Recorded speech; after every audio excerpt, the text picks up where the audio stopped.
Sir, ಈಗ cinema release ಅಂತ ಇಂಥದ್ರಲ್ಲಿ ಒಂದು ಬೇರೆ ವಿಚಾರ ಮಾತಾಡ್ಬೇಕು, ಸಿನಿಮಾ ಕಂಟೆಂಟ್ ಬಗ್ಗೆ ಮಾತಾಡ್ಬೇಕು. ಬಟ್ ಆದ್ರೆ ಸಿನಿಮಾದ ಕಾಂಟ್ರವರ್ಸಿ ಬಗ್ಗೆ ಮಾತಾಡುವಂತ ಸಂದರ್ಭ. ಫಸ್ಟ್ ನಿಮ್ ರಿಯಾಕ್ಷನ್, ಈ 50 ಲಕ್ಷ ಹಣ ನಿಮಗೆ ಕಮಿಷನ್ ಬಂದಿದೆ ಅನ್ನುವಂತ ವಿಚಾರದ ಬಗ್ಗೆ ಸ್ಪಷ್ಟ. ಅದಕ್ಕೋಸ್ಕರನೇ ಕರೆದಿದ್ದೀನಿ.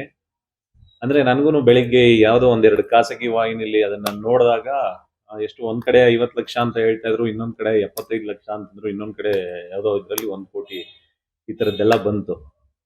ಅಂದ್ರೆ ನಾನು ಇದನ್ನ ಕರೆದಂತ ಉದ್ದೇಶ ಒಂದು ಕ್ಲಾರಿಫಿಕೇಶನ್ ಕೊಡ್ಬೇಕು ಅನ್ನೋ ಉದ್ದೇಶದಿಂದನೇ ಕರೆದಿರುವಂತದ್ದು. ಅಂದ್ರೆ ನಮ್ಮ ಸಿನಿಮಾ ಅಂತ ಶುರುವಾದಾಗ ಎಲ್ರಿಗೂ ಒಂದು ಸಿನಿಮಾ ಅಂದ್ರೆ ತುಂಬಾ ಪ್ರೀತಿ ಇರುತ್ತೆ.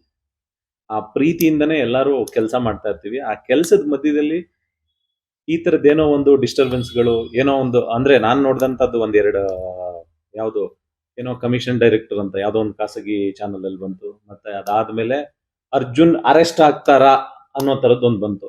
ಯಾಕೆಂತಂದ್ರೆ ಆಕ್ಚುಲಿ ಇದಕ್ಕೆ 15 ದಿನದ ಹಿಂದೆ ಅದು ಕಂಪ್ಲೇಂಟ್ ಆಗಿದ್ದು ಯಾರ್ದು ಸತ್ಯರೆಡ್ಡಿ ಅನ್ನೋ ಒಬ್ಬ CG ವ್ಯಕ್ತಿ ಮೇಲೆ.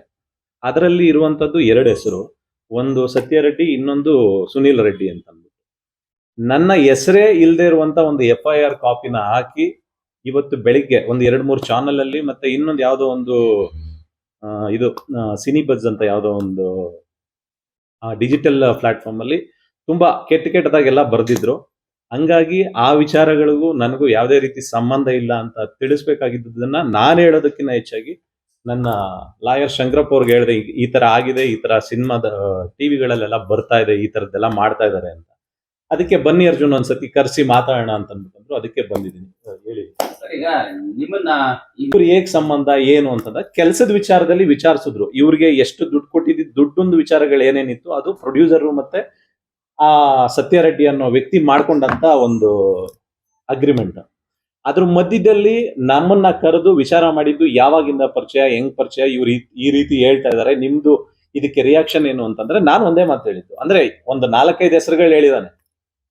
ಅಂದ್ರೆ ಒಂದು ನಮ್ಮ ಕಂಪ್ನಿಲಿ ಒಂದು 2.5 CR ಅನ್ನೋದು ಇದನ್ನ ತಗೊಂಡಿದ್ದಾನೆ. ಅದಾದ್ಮೇಲೆ ಇನ್ನೊಂದು ಯಾವ್ದು ಸ್ವಾಮಿ ಅದು ರಾಕ್ಲೈನ್ ಸಾರ್ದ ರಾಕ್ಲೈನ್ ಸಾರ್ದ ಒಂದು 50 ಲಕ್ಷ. ಅದಾದ್ಮೇಲೆ ಮನು ಅಂತ ಋಷಭ ಸಿನಿಮಾದಲ್ಲೂ 1.25 ಕೋಟಿ ರೂಪಾಯಿ ಫ್ರಾಡ್ ಮಾಡಿದಾನೆ ಆ ವ್ಯಕ್ತಿ.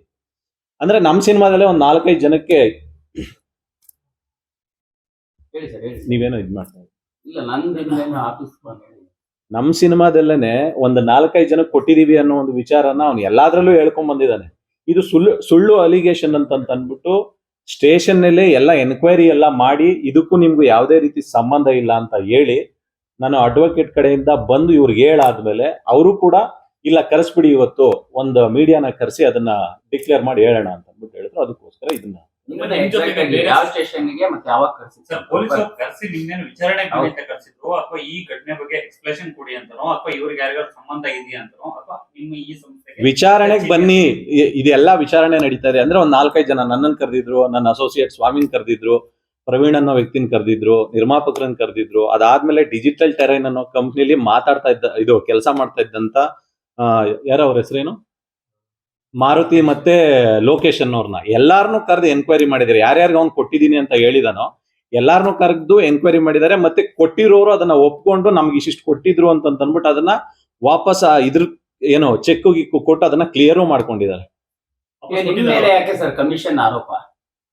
ಅದೇ ನನಗೂ ಗೊತ್ತಿಲ್ಲ. ತಂಡದ ಭಾಗ ನೀವು, ಹೌದಾ? ನಿರ್ಮಾಪಕರು, ನಿರ್ದೇಶಕರು ಮತ್ತೆ ನಟರು ಒಂದು ಕೋಆರ್ಡಿನೇಷನ್ ಇಲ್ಲದೆ ಈ ಸಿನಿಮಾ ಸಾಧ್ಯ ಇಲ್ಲ.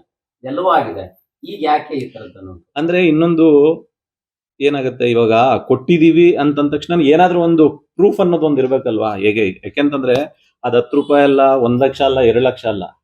ಒಬ್ರು 50 ಲಕ್ಷ ಅಂತಾರೆ, ಒಬ್ರು 75 ಲಕ್ಷ ಅಂತಾರೆ, ಇನ್ನೊಬ್ರು 1 ಕೋಟಿ ಅಂತಾರೆ. 1 ಕೋಟಿನ ಯಾವ್ದಾದ್ರು ಒಂದು ಫೋನ್ ಕಾಲೋ, ಇಲ್ಲ ಅಂತಂದ್ರೆ ಅಟ್ಲೀಸ್ಟ್ ಒಂದು ಮೆಸೇಜೋ, ಇಲ್ಲ ಅಂತಂದ್ರೆ ಯಾವ್ದು ಕೊಟ್ಟಿರೋದಕ್ಕೆ ದುಡ್ಡು ಕೊಟ್ಟಿದ್ರು ಅವ್ನು ಎಲ್ಲಿ ಡ್ರಾ ಮಾಡಿದಾನೆ, ಎಲ್ಲಿ ಕೊಟ್ಟಿದ್ದಾನೆ, ಯಾವ ಜಾಗದಲ್ಲಿ ಕೊಟ್ಟಿದ್ದಾನೆ ಅನ್ನೋದಕ್ಕಾದ್ರೂ ಒಂದು ಮಾಹಿತಿನಾದ್ರೂ ಇರ್ಬೇಕಲ್ವ? SSTV ಸಿನಿಮಾ ಜಗತ್ತಿನ ಕ್ಷಣ ಕ್ಷಣದ ಸುದ್ದಿಯೊಂದಿಗೆ.